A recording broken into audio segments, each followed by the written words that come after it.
Alors, nous avons déjà commencé la saison du Sagittaire de 2024, une saison qui est de toute façon traditionnellement dédiée à l'exploration de territoires inconnus, du 21 novembre au 21 décembre. Le Soleil qui est entré en Sagittaire nous invite à explorer cet inconnu et à réfléchir sur nos croyances et nos valeurs. Et c'est encore plus vrai en 2024. C'est même tellement vrai d'ailleurs que elle est vraiment très importante, cette saison du Sagittaire. Bonjour, c'est Judith d'Astrologie et compagnie et j'ai créé Astrologie et compagnie pour vous inviter à redécouvrir l'astrologie à la lumière des sagesses anciennes et aussi à la lumière de votre libre arbitre. Parce que mon intention est de vous proposer une approche authentique, loin des clichés et des tendances superficielles. Ce qui m'intéresse, moi, c'est de nourrir votre esprit et votre âme, notre esprit et notre âme, pour pouvoir tirer le meilleur de ces temps absolument qu'on ne connaît pas en fait. On n'a jamais vécu ça et je me suis renseignée en fait auprès d'astrologues de grande envergure qui sont allés chercher sur des délais bien plus longs que ce que moi je peux faire avec mes petits moyens. C'est pas du tout de l'humilité déplacée, ça, hein, c'est juste savoir où est sa place. Eh bien, Rick Levine n'a pas réussi à trouver euh, le même type de transformation fondamentale, essentielle au sens de l'essence même de ce que nous sommes et de ce qu'est la définition de l'humain et de ce qu'est la définition de la structure dans laquelle l'humain vit, la modélisation de cette réalité. Nous sommes dans des temps inconnus. Et nous le vivons plus ou moins bien. Alors moi ça va. J'espère que vous aussi. La saison du Sagittaire, elle vient pas de nulle part, elle vient de la saison du Scorpion. Et on vient donc de ce moment où on s'est posé des questions, on a exploré les recoins les plus sombres de notre psyché, avec le Scorpion qui est dirigé par Pluton. Pluton qui était en plus dans les derniers degrés du Capricorne. On a bien vu ça, on a compris hein, la profondeur de la valeur de Pluton et la manière dont... Par contre, je suis pas certaine qu'on ait bien capté ce que ça signifiait en fait, cette grande, comment dire, transformation, cette grande exposition, voilà, de l'invalidité d'un certain nombre de systèmes. Je pense que, là aussi c'est Steve Judd qui le dit, il faut que nous pensions macroscopique et que nous agissions microscopique. C'est-à-dire qu'il faut que nous pensions avec beaucoup de hauteur de vue, beaucoup de grandeur, et le Sagittaire va nous aider à ça, mais il faut que nous agissions localement. Nos actions, elles doivent être posées dans un objectif essentiel de compassion et de bien-être collectif. Et j'insiste là-dessus. Et vous allez voir pourquoi j'insiste là-dessus. Il y a des dangers au Verseau. Il y a des dangers à Pluton en Verseau. Ce n'est pas obligatoirement le grand réveil d'une collectivité positive et constructrice pour tout le monde. Hein. Non, non, non. Non, non, je pense pas. En fait, je pense que ça peut être ça, comme ça peut être autre chose. Ça peut être, en fait, c'est ce qu'on en fait. Rien n'est écrit dans le marbre, en fait. Hein. Rien n'est écrit, même, en vrai. En vrai, pour moi, l'astrologie, elle est pas du tout fatidique. Et quand on a du Pluton en Verseau, justement, elle l'est encore moins. Tout est possible.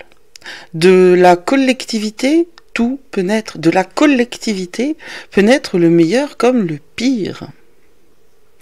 Moi, j'ai lu un truc qui m'a vraiment touchée.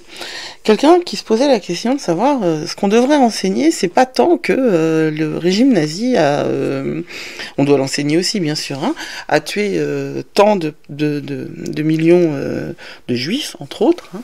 Ce qu'il faudrait enseigner, c'est que tout le monde trouvait que c'était une bonne idée. Enfin, tout le monde.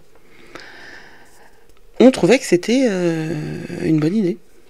Il y a une partie de la population qui était d'accord avec... alors on peut évidemment discuter des détails. Peut-être n'était-il pas au courant réellement de la solution finale, mais enfin bon, il y a un moment où il faut aussi admettre que c'était dit, hein. C'était clairement établi, clairement formulé, et voilà. Sauf qu'on a considéré que c'était une bonne solution, mais c'est la même chose pour l'apartheid, hein. L'apartheid, c'était aussi sur l'acquiescement, la volonté des gens de l'appliquer. Hein, c'est pour ça que je parle de collectif. Là, moi, je rejette la faute sur personne. Hein. Je m'interroge. Réellement, pour moi, c'est pour ça que le préambule, le tagline maintenant, c'est autour de la notion de libre arbitre et de réflexion. Ce que je vais apporter, c'est de la réflexion. La possibilité d'utiliser les énergies subtiles pour voir le monde avec rationalité et à l'intérieur de notre pouvoir personnel. C'est pas la science qui va nous le permettre. La science, elle nous permet d'avoir des objets, des techniques pour manipuler le réel. Et c'est extraordinaire. Des techniques pour penser le réel, et c'est extraordinaire. Mais la métaphysique, la physique, la philosophie, l'astrologie et tout ce qui concerne la pensée, ça nous donne, au contraire, c'est absolument compatible et absolument complémentaire. Les deux ne devraient pas se dissocier. On a une conversation en ce moment sur un des canaux de chat du groupe Astro & Co Club qui est passionnante à ce sujet-là. Et si je pouvais, je pourrais y passer des heures simplement. Il y a autre chose à faire, donc, comme par exemple parler de la saison du Sagittaire 2024, parce que j'ai des tas de trucs à vous dire qui sont super importants pour la suite. Donc pendant le Scorpion, on a vu ce qui allait pas chez nous, et là je vais reparler de l'individuel, parce que le collectif, c'est vrai que moi, le collectif, ça me fait peur. Voilà. C'est ma réalité à moi, et la manière dont je perçois et dont je guide, ce que je vois, moi, c'est que le collectif a soif de vérité et de guide, et n'est pas très regardant sur la qualité, ni de la vérité, ni du guide. Et je pense que c'est là qu'il faut agir, hein, c'est dans les individus du collectif. Donc moi, je m'adresse aux individus. Pendant la saison du Scorpion, on a quand même fait le point sur ce qui s'est passé dans nos vies. Dans l'article que j'ai publié sur le Sagittaire, je vous invite à vous interroger, à regarder. Parce que l'astrologie, ça se fait aussi une fois que les événements sont passés. Regardez ce qui s'est passé. Vous avez le prisme, vous avez la grille de lecture, vous avez tout ce qu'il vous faut maintenant pour regarder ce qui s'est passé dans vos vies entre le 21 octobre et le 21 novembre et voir ce que cette période du soleil en Scorpion a mis en valeur dans vos vies, a mis en exergue dans tous les domaines qui constituent l'exercice du Scorpion. Maintenant, on va passer justement de l'introspection à une exploration extérieure, parce qu'on est fort de cette connaissance-là de nous-mêmes et on est capable d'aller vers l'extérieur et vers l'inconnu. Ce que nous offre le Sagittaire, c'est aussi le courage d'aller vers l'inconnu. Une fois qu'on a vu ce qui n'allait pas, on a maintenant le courage d'aller y mettre les pieds et la tête. La saison du Sagittaire, c'est une saison d'expansion, de découverte et de quête de sens. Parce que oui, le Sagittaire, c'est le philosophe du zodiaque. Et pour une fois, l'IA, elle nous a pas fait un truc trop pourri, là. Je l'aime bien, moi, son Sagittaire. C'est le Centaure, hein. C'est un signe de feu qui est mutable aussi, hein. Ça veut dire qu'il est, ça veut dire qu'il est à la fin de sa saison, parce que c'est à la fin de la saison du Sagittaire que nous passons en hiver, au moment du solstice d'hiver, qui est Yule pour moi, le 21 décembre, nous à ce moment-là, nous rentrons dans la saison du Capricorne. Donc c'est mutable comme énergie, ça veut dire que c'est une énergie qui termine quelque chose et qui est déjà un petit peu dans le truc d'après. Hein. Le Sagittaire, il est très curieux de découvrir la vie au-delà de notre zone de confort. Il a besoin de vérité, de sens dans l'existence. N'oubliez pas que c'est le signe qui est après le signe du Scorpion. Il a donc compris la mort et la transformation. Il a compris des choses qui font que il ne s'arrête pas aux évidences ni aux premières vérités accessibles et matérielles. Le Sagittaire, il s'intéresse à tout ce qui est au-delà de la barrière, si vous voulez visualiser la chose. Les leçons que le Sagittaire nous apporte chaque année sont des leçons sur la foi, où on doit apprécier le voyage plus que la destination.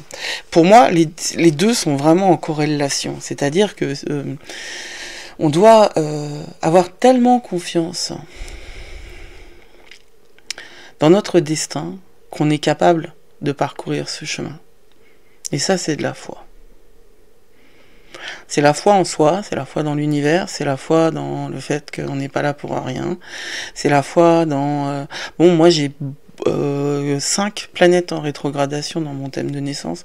Donc, je suis évidemment quelqu'un qui a... Et je suis ascendant Sagittaire, je suis quelqu'un qui a une très très grande conscience que les choses ne sont pas uniquement ce qu'elles paraissent. C'est ainsi.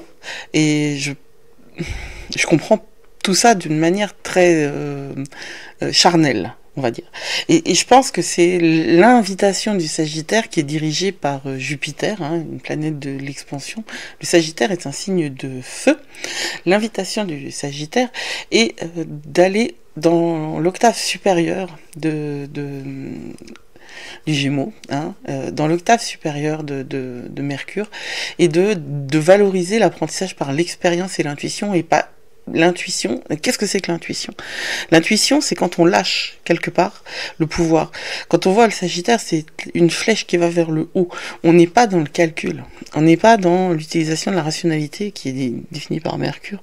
On est dans une espèce de confiance dans l'idée que c'est au-delà de la barrière, c'est au-delà de la frontière, c'est au-delà de ce que l'on voit qu'on pourra en apprendre plus encore.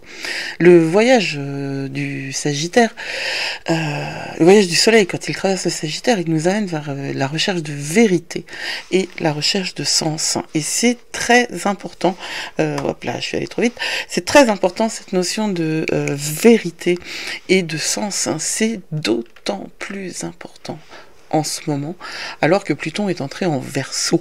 Il va falloir faire très attention, parce que nous sommes en capacité de nous interroger là-dessus. Il va falloir faire très attention à quel endroit notre vérité devient la vérité absolue, et à quel endroit notre sens, la manière dont notre sens de la vie et du monde autour s'érige en dogme. C'est le danger de Pluton en Verseau, et je pense que pour que cette période de Pluton en Verseau donne tous les fruits qu'elle peut promettre sur la réconciliation justement de la science et de la métaphysique, sur la capacité, et c'est de plus en plus vrai parce qu'on voit de plus en plus de publications où les sciences dites sérieuses se mêlent de notions moins matérielles et moins laborantines. Moi, je pense que la science, elle avait besoin d'être extrêmement structurée, donc pour créer des outils et des techniques. Mais je pense que quand il s'agit de la pensée, eh bien, ça part ailleurs. Il y a eu cette conversation entre Einstein et Bohr, quand même, où Einstein a dit, mais quand même, Dieu ne joue pas au dé. Et où Bohr a répondu un truc que j'ai oublié. Mais il a quand même créé des lois essentielles de la physique quantique. Pour Einstein, la physique quantique ne pouvait être que temporaire, c'est-à-dire que ça ne pouvait être qu'une théorie temporaire, et pour Bohr c'était une théorie qui était finie, et je pense que c'est plutôt Bohr qui a gagné, mais bon, Einstein il pouvait pas, il nous avait déjà apporté l'idée même de la courbure de l'espace temps, et de la notion de lien entre l'espace et le temps, ce qui sont des concepts extrêmement avancés, hein. On peut pas tout faire, quoi, zut, hein. Donc, cette période de l'année, c'est l'occasion de renforcer notre connexion avec notre intuition pour aussi explorer les processus d'apprentissage par cette dimension-là. Et j'en reviens à la nécessité de s'interroger. L'intuition, c'est une arme extraordinaire. C'est quelque chose que tout le monde devrait pouvoir travailler en soi. L'intuition ne vaut que quand elle est travaillée, que quand elle est perçue, que quand elle est à l'intérieur d'une pleine conscience, que quand on est astrologiquement éveillé, comme dit Steve Jobs, c'est-à-dire que quand on a conscience qu'il y a des mécaniques à l'œuvre autour, mécaniques dont nous ne sommes pas les jouets, mais que nous aurions entièrement bénéfice à comprendre pour pouvoir les utiliser à notre avantage. L'avantage en question, là, c'est d'aller vers le bien collectif. Et réfléchir ne serait-ce que sur cette notion de bien collectif à l'intérieur de soi, pas dans le... je veux dire, enfin, si vous voulez le penser pour le collectif aussi, faites-le. Mais votre devoir, c'est de le penser pour vous. Comment vous voyez les choses. D'autant que, durant cette saison du Sagittaire, alors bon, il y a des lunaisons, il y a des influences planétaires sur lesquelles je vais y revenir. Mais justement, parmi ces influences planétaires, il y a la rétrogradation de Mercure. Et ça, c'est un grand moment qui va nous aider énormément pour pouvoir avancer sur ce chemin-là, parce que il est très important que nous réfléchissions à notre relation avec nos croyances et à la façon dont nous avons tendance à attribuer un sens à nos expériences. C'est ça, l'intuition, c'est aussi... Voilà, l'intuition, la vraie, c'est une information qui vient d'ailleurs. Cet ailleurs, c'est hors de notre mental. Elle peut venir, la fausse intuition, et il y en a pas mal, c'est le biais de confirmation. Voilà. Et ça existe énormément. J'en parlerai ailleurs. L'autre chose, c'est penser qu'on détient la vérité. C'est aussi un des travers du Sagittaire. C'est le Sagittaire, quand il est dans des basses vibrations, il sait tout, il dirige tout, et il n'y a personne qui va le faire chier sur ses terres parce que c'est lui qui décide. Un philosophe, ça peut être quelqu'un qui est prêt à réfléchir avec d'autres, mais ça peut, en ce moment, la notion même de dialogue, elle est compliquée. La notion de communication, on sait plus ce que c'est que le dialogue avec des idées, et surtout le dialogue qui n'a pas pour objectif de gagner. On a oublié ce que c'était que le dialogue qui avait pour objectif de construire une pensée commune avec des bribes qui ne sont pas obligatoirement de même nature au départ. Il ne s'agit pas de convaincre obligatoirement, il s'agit de discuter. Les deux lunaisons clés, et elles sont vraiment importantes. Alors il y a toujours deux lunaisons dans une saison. Toujours une nouvelle lune qui est dans le signe en question et toujours une pleine lune qui est dans la polarité. Le 1er décembre, c'est une nouvelle lune en Sagittaire au moment où Mercure rétrograde, mais c'est une nouvelle lune autour de la renouveau, croissance et engagement envers notre authenticité singulière et totale. Et ça, c'est le deuxième thème fondamental de cette saison du Sagittaire, l'authenticité, votre authenticité. Nous avons traversé le Scorpion pour arriver à ça, justement. Quelle est notre authenticité? Mais pour savoir quelle est notre authenticité, il faut savoir faire la part des choses entre ce que nous croyons être vrai, ce que nous savons être vrai pour nous, ce que nous voulons imposer comme vérité aux autres, etc., etc. La nouvelle lune, elle va être super pour poser des intentions de grande envergure sur tous ces domaines que nous avons vus exposés par le Scorpion et dans lesquels nous pouvons maintenant nous avancer. La pleine lune en Gémeaux, elle est magnifique aussi, et en plus elle est hors rétrogradation, avec une réflexion sur la communication et les systèmes de croyance, une réflexion qu'il va falloir prendre en considération sérieusement, avec une occasion d'approfondir notre compréhension de la dynamique de la communication. Et on aura davantage conscience aussi de la façon dont notre éducation, notre formation et notre culture nous façonnent et continuent de façonner nos schémas de pensée. C'est énorme ce qu'il se passe en termes de définition du monde dans lequel nous vivons, parce que nous commençons à comprendre, réellement comprendre, prendre avec, nous commençons à comprendre que le monde est véritablement une modélisation, et que justement ces questions de vérité ne sont que des oripeaux nécessaires. Encore Einstein disait, le temps est une illusion nécessaire, mais c'est une illusion. Alors, les grosses influences planétaires super importantes, c'est Pluton en Verseau, et là, c'est vraiment accélération de l'évolution personnelle et collective. J'en parle pas mal parce que Bah parce que comment ne pas en parler, quoi. Et je vous en ai déjà parlé, j'en ai déjà dit 2-3 mots en début de cette vidéo. Ce qui est vraiment très important, c'est de voir que il va falloir faire très attention à la dimension, le collectif où chaque individu n'existe pas. Voilà. Je pense que ça fait partie des choses qu'il faut réellement penser. Il y a d'autres choses qui sont extraordinairement intéressantes. C'est comme le sextile Soleil à Pluton, parce que c'est le premier aspect qui va avoir lieu avec le Soleil quand il est rentré en Jupiter. Et donc ça va colorer l'ensemble de la saison du Soleil en Jupiter. Et c'est un énorme soutien. Je veux dire, ça va faire un bien fou. En plus, Saturne est direct. Ça va faire un bien fou avec pour nous aider à la transformation et à la réinvention de soi. Saturne est direct, oui, mais il va avoir ce carré aussi, qui va colorer l'ensemble de la saison. Et ce carré, eh bien, il est très important. Alors, un carré, c'est une tension. La tension, est-ce que c'est toujours négatif?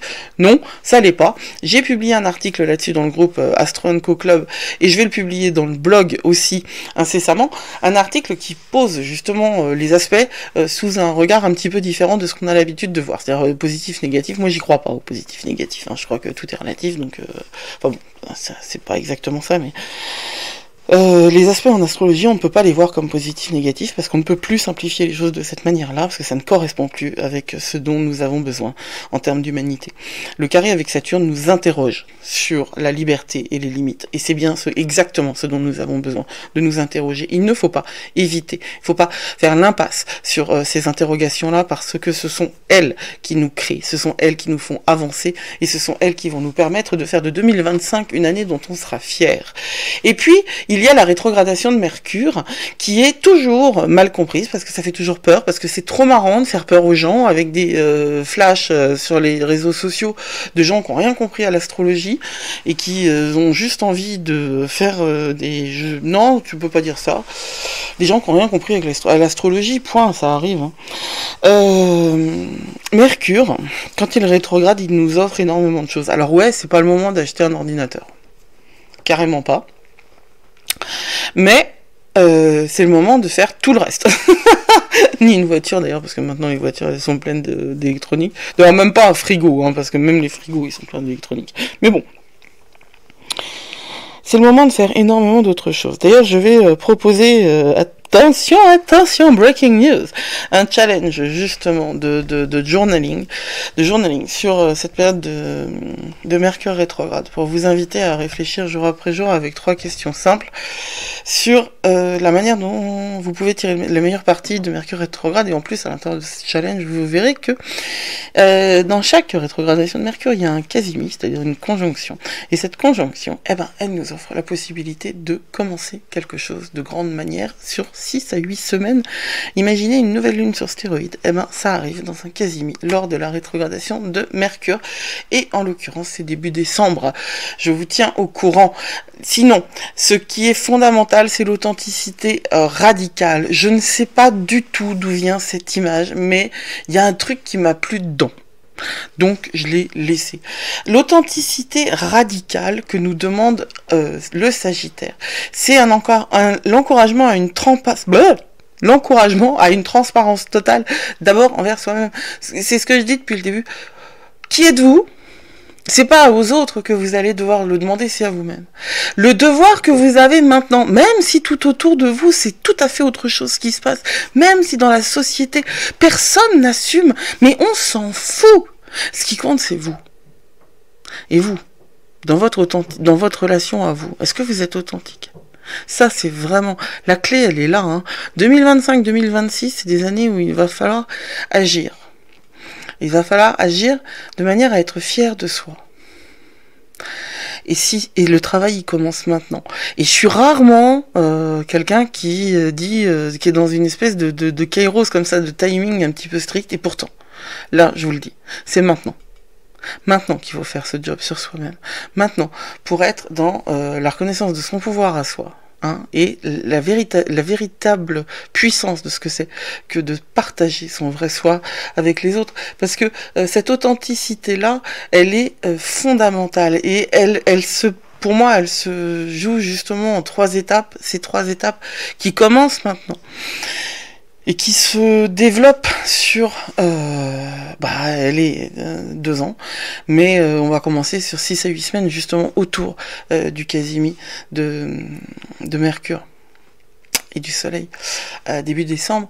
D'abord, sa vérité personnelle, il faut la découvrir avant de pouvoir avancer. Est-ce que vous êtes absolument certain de savoir qui vous êtes? Alors, je sais que pour certains qui m'entendaient, qui m'écoutaient, vous êtes déjà bien avancés sur ce chemin-là. Il faut savoir aussi que les vérités évoluent. Hein. Et justement, ce que nous demande cette saison du Sagittaire, c'est de prendre en considération que nous ne sommes pas obligatoirement celui ou celle que nous pensions être il y a encore quelque temps. Maintenant, si vous êtes en examen permanent, c'est très bien. Et vous continuez à justement l'étape 2, élargir vos horizons et aller vers des choses que vous ne connaissez pas obligatoirement et que vous n'estimez pas plus que ça. Parce que c'est ça aussi, c'est à ça aussi que nous sert le Sagittaire, c'est de voir qu'il y a des sagesses anciennes ou moins anciennes, mais moi c'est mon kiff, les sagesses anciennes, et qu'il faut les voir, les accepter, les aimer ou pas, mais les rencontrer, les analyser, leur apporter de l'intérêt, de la curiosité. Et c'est en allant vers ce qui nous est étranger que nous pourrons croître, grandir. C'est en embrassant le changement que nous pourrons devenir les humains que nous devons être là. Cette saison, elle nous invite donc à explorer, grandir et embrasser notre authenticité avec courage et enthousiasme pour aller vers une vie qui sera plus alignée avec les besoins généraux de nous et des autres.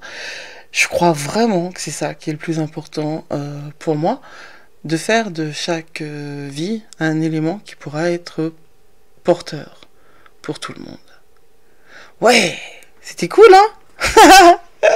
Bon, et puis je vous invite à liker, vous abonner et partagez cette vidéo, rejoignez Astro & Co Club et le canal de chat sur Messenger. En voilà des tas de mots qui sont pour moi très étrangers, mais je vais m'y faire. Et continuons la discussion. Et n'hésitez pas à me poser des questions en commentaire et je vous partagerai. Ouais, j'ai plein de trucs. Hein. D'abord, moi, j'aimerais bien vous parler aussi de toutes les manières énergétiques dont on peut parler avec les influences cosmiques. J'ai envie de vous parler, j'ai envie de vous aider à avancer mois après mois. Donc, je suis en train de prévoir des tas de choses pour 2025. Je travaille un peu dans tous les sens, mais restez connectés, vous verrez, ça vaut le coup. Prenez soin de vous, vous êtes plus fort que vous croyez, n'oubliez pas. Blessed be.